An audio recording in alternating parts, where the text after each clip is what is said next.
Assalamualaikum, anda sedang menonton Sekilas Fakta 10 Februari 2023 bersama saya Kemilia Nur Azlan.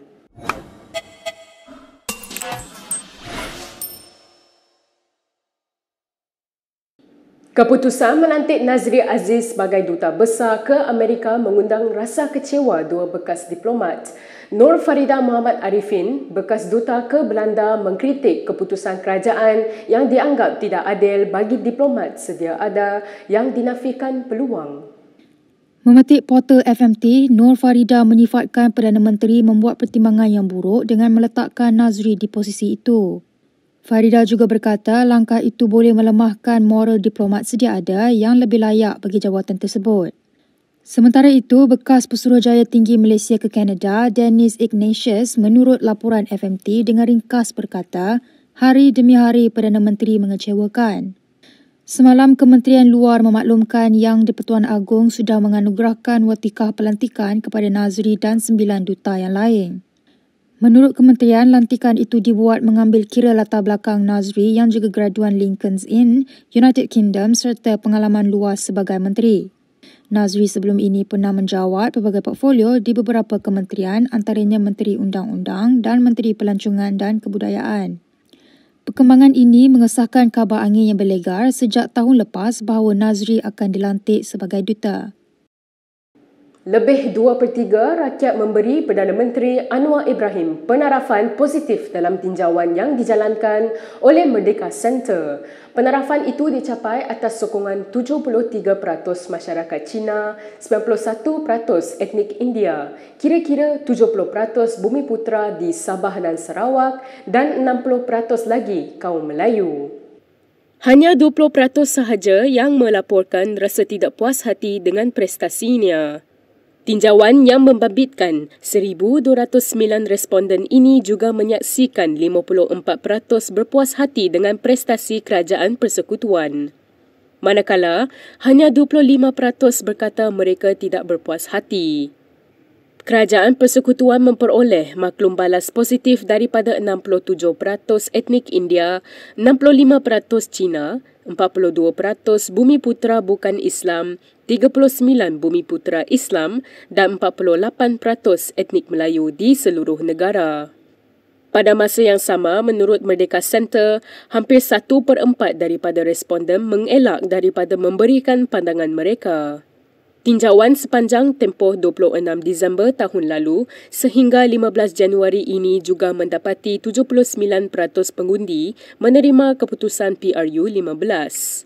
Sebanyak 77% pula percaya bahawa kerajaan perpaduan boleh membawa kestabilan dalam politik negara. Kita ke berita seterusnya. Faiz Fadzil berharap permohonan maaf oleh Pesuruhjaya PAS Perak, Razman Zakaria terhadap Anwar dijadikan iktibar, terutama orang Melayu. Faiz berkata permohonan maaf itu juga membuktikan kempen PAS dan PN pada PRU lalu adalah berdasarkan fitnah semata dengan menunggang isu kaum dan agama. Dalam satu kenyataan, AJK Amanah itu menyifatkan PAS bukan sahaja hilang kompas moral tetapi juga nilai Islam. Semalam, kes saman fitnah oleh Anwar terhadap Razman selesai apabila Adun Gunung Semanggul itu membuat permohonan maaf secara terbuka di mahkamah. Saman berkenaan berhubung ucapan Razman yang didakwa mengaitkan Anwar membawa agenda LGBT. Menurut Faiz, permohonan maaf oleh Razman itu bukan isu peribadi, sebaliknya merupakan isu kepatian. Ini kerana, katanya, fitnah mengaitkan Anwar dengan LGBT itu dijadikan bahan kempen PAS dan PN dalam PRU lalu sehingga menyaksikan berlakunya gelombang hijau. Fitnah yang dilemparkan ternyata palsu apabila Anwar membawa agenda madani dalam kerangka pentadbirannya, tambah Faiz lagi. Sementara itu, anak lelaki Razman mempertahankan permohonan maaf yang dibuat bapanya. Menurut Muhammad Rifaat Razman, permohonan maaf itu dilakukan untuk menjaga nama baik Perdana Menteri. Dalam satu komen di Facebook, Rifaat berkata kedua-dua pihak bersetuju menyelesaikan kes itu di luar mahkamah dan ia bukan penyelesaian sebelah pihak. Menurutnya lagi, jika kes berlarutan, banyak pekong akan dibuka kerana Anwar mempunyai kes yang sudah disabitkan bersalah dan dijatuhkan hukuman. Ketika dihubungi Malaysia Kini, Peguam Anwar SN Nair berkata mereka sedar dan sedang memantau komen Rifaat. Pihaknya juga sedang berhubung dengan Peguam Razman mengenai perkara itu. Semalam, Pesuruhjaya PAS Perak Razman Zakaria memohon maaf kepada Anwar di Mahkamah Tinggi Ipoh kerana mendakwa Perdana Menteri mempunyai agenda LGBT. Menurut Nair, permohonan maaf itu adalah sebahagian daripada perjanjian penyelesaian antara Razman dan anak guamnya. Permohonan maaf itu dibuat selepas Anwar mengeluarkan surat tuntutan menuntut ganti rugi sebanyak RM5 juta. Anwar turut menuntut Razman memohon maaf secara terbuka berhubung dakwaan bahawa dia membawa agenda LGBT dan menjadi boneka DAP. Berita seterusnya, Muhyiddin Yassin menafi sebarang penglibatan dalam pemberian kontrak yang didakwa ada kaitan dengan menantunya Adlan Berhan.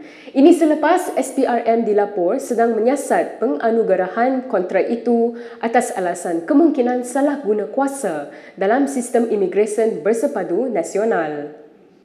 Dalam satu kenyataan, Muhyiddin berkata ia adalah fitnah jahat yang sengaja direka untuk mencalar maruahnya dan keluarga.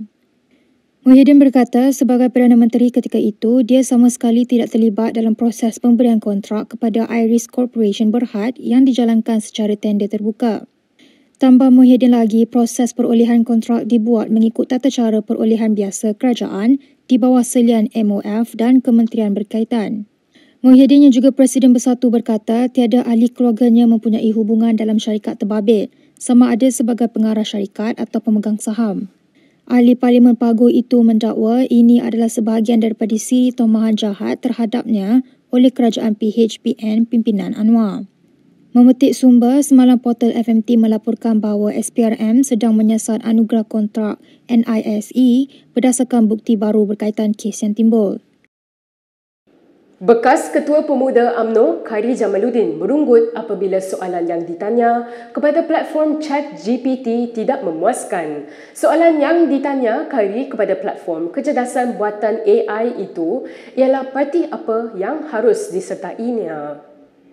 Dalam satu hantaran di Instagram, Khairi mengharapkan jawapan yang diberikan dapat membantunya membuat pilihan namun hampa. Sebaliknya, ChatGPT hanya memberi jawapan tidak mempunyai pandangan peribadi mengenai soalan yang diberikan Khairi. Tambah ChatGPT itu lagi, sebagai model AI, ia tidak boleh bersikap condong kepada mana-mana parti. Jadi, keputusan untuk Khairi memilih parti apa harus disertai terpulang kepada pilihan peribadi tambah ChatGPT lagi. ChatGPT menjadi fenomena pada ketika ini kerana ia mampu menjawab soalan daripada pengguna hampir kesemua perkara. Teknologi ini juga dapat memberikan jawapan agak khusus dengan arahan tertentu. Berikut beberapa lagi ringkasan berita untuk hari ini.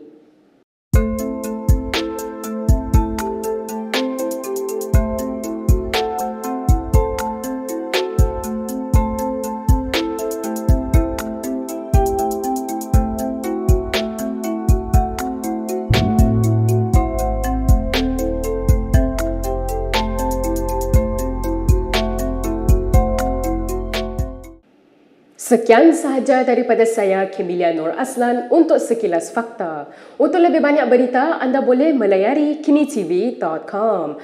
Anda juga boleh mengikuti kami di Instagram, Twitter, YouTube dan Facebook. Salam hormat dan jumpa lagi.